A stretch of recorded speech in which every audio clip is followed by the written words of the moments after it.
And what it does is it compares the neediest schools in the state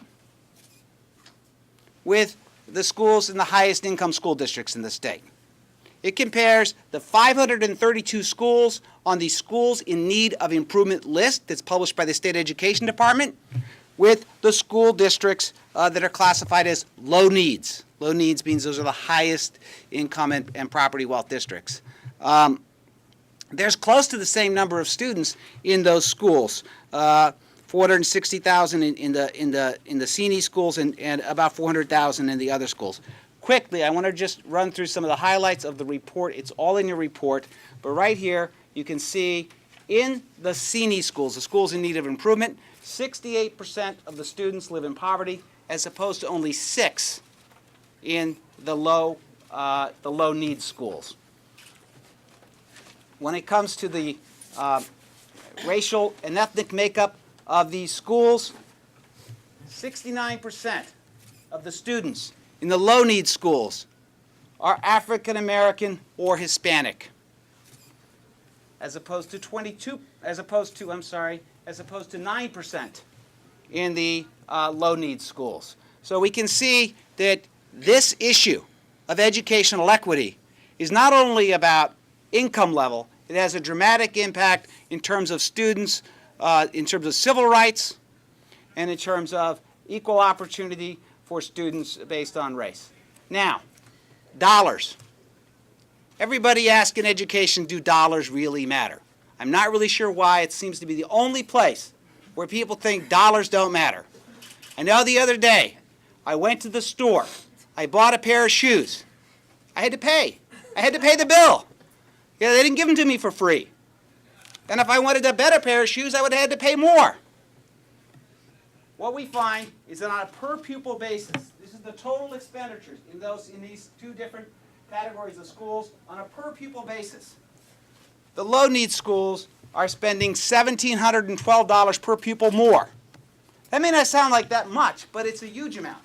It's $37,000 in the average classroom more.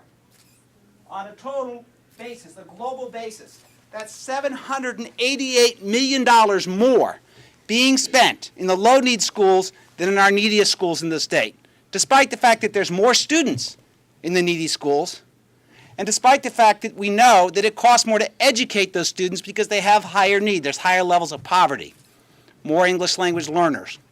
So that $788 million could be financed, for instance, simply in this year's budget by not eliminating the millionaire's tax. Now, what does it matter? Funding. Well, here's the results we get. The graduation rate that breaks it down for all students and based on race. The graduation rate in the low needs schools is 92%. The graduation rate in the CNE schools, the schools in need of improvement, is 57%. And how does that impact students in the long term? How does that impact the economy of New York State? There's a direct correlation with their future income. Students who get a bachelor's degree as opposed to a high school diploma, according to the Bureau of Labor Statistics, a report put out just last week. Students with a bachelor's degree make $21,424 more per year than students who only have a high school diploma. So when we are making choices in our state budget about how to invest our money and where to make cuts, these are the consequences. We cannot just have a conversation about education in terms of dollars and cents. We should have an honest conversation about the impacts of cuts. Because if we cut funding, less students will graduate. If we have large cuts in funding, less students will go to college. Students, when they graduate, will make less money because they'll have their education won't be as high. And the final data I just want to show you in terms of college readiness, that's the difference in achieving an advanced Regents diploma, which is a good measure of college readiness. 61% compared to 21%. I'm going to